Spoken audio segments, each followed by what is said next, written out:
How to install pip in Python 3.14.1. To lead off, I've already done a video of how to download Python directly from the official website.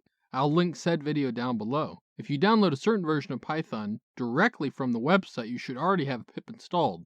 Going forward, we'll presume for whatever reason that you didn't do it that way, or that it somehow failed. Okay, first, navigate to this link that I'll link to down in the description. Open up your command prompt. Most of this will be done there. I'm on Windows, but the process is similar on Mac and Linux. In your command line, type python-m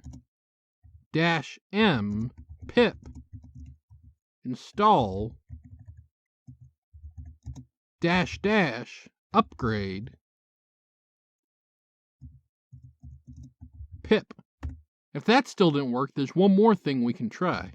Back on the website, you'll see the script called getpip.py.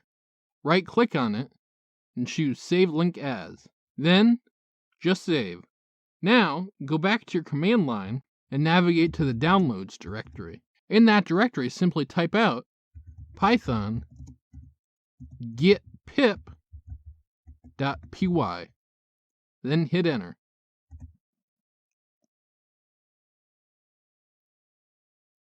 You may or may not get this yellow error message. If you're still getting the pip is not recognized error, you'll want to do this one last step. Copy the directory name from the error message. Type edit system in your Windows search bar. And open up the Edit System Environment Variables control panel. Click on Environment Variables. On System Variables, click on Path and click on Edit. Click on New and paste in what you copied from the command line.